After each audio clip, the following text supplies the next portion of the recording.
psychologist Jonathan Haidt has written a great book called The Righteous Mind.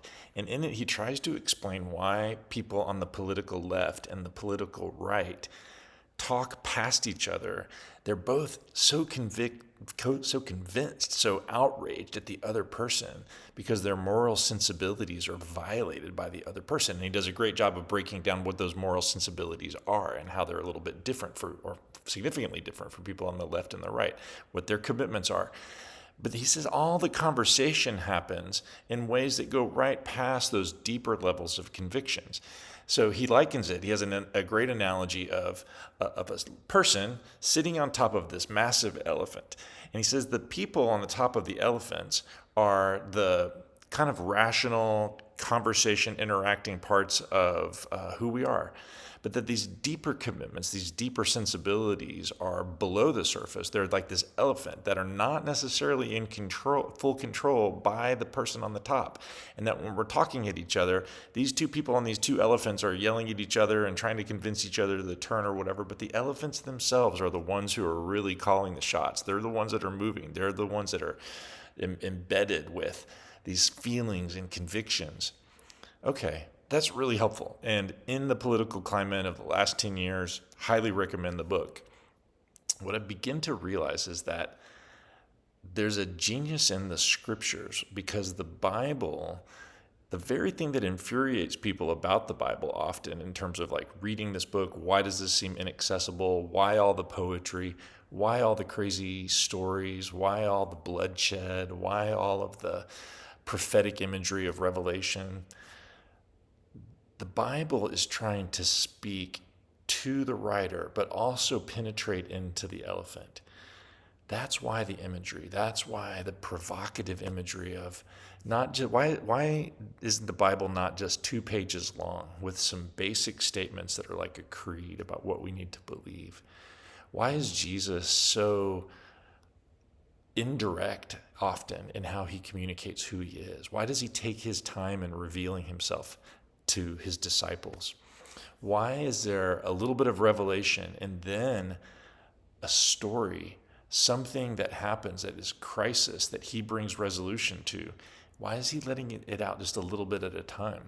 Why do we have Psalm 23 the way that it is, saying that the Lord is our shepherd, and then imagery of green pastures, but also of dark, shadowy passes, the shadow of death, but with the presence of the protective Lord with his staff? Why doesn't he just say, God is all powerful, God will take care of you?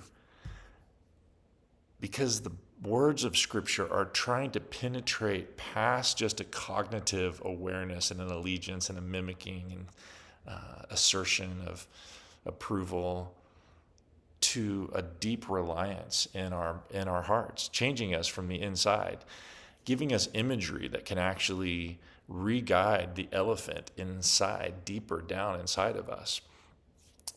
I'm thinking about Jeremiah chapter 4, where the Lord, through Jeremiah, is telling the people of Judah to change at a deeper level. And he says, break up your unplowed ground.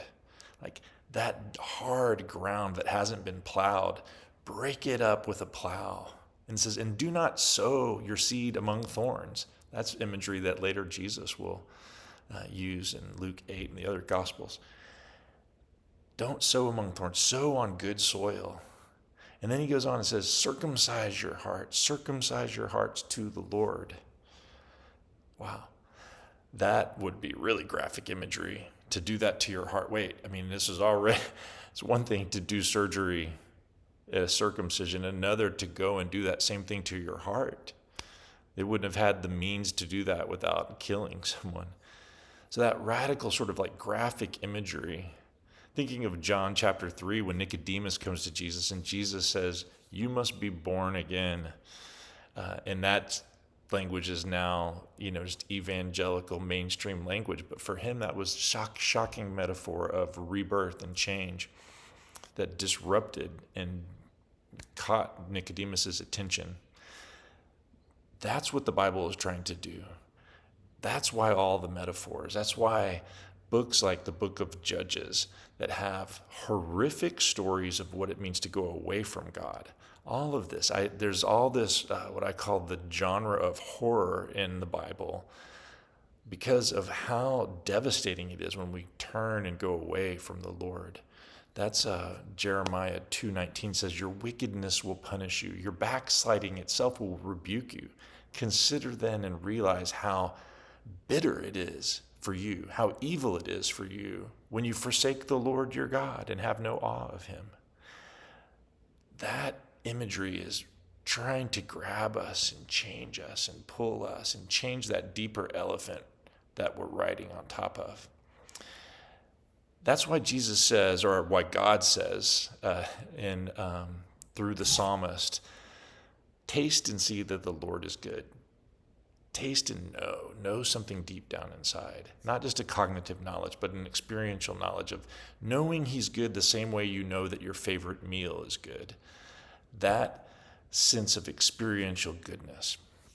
That's what we're being invited into. And to tie that into the topic of this YouTube channel on memorizing scripture, to some degree, Bible verses and taking some of this imagery and memorizing it is a way of breaking up unplowed ground, getting that seed down a little bit deeper. It is almost a way of circumcising the heart. It's not fail-proof. Our heart is still twisted and can get around even Bible memory, but it's one tool that we have of getting this imagery deeper inside of us. So find some imagery that from the Bible, even from the Old Testament, even from the Psalms, even from the prophets, and pull that in and through memorization, embed it deeper into you so that the elephant underneath the rider begins to be changed and formed and turn and live.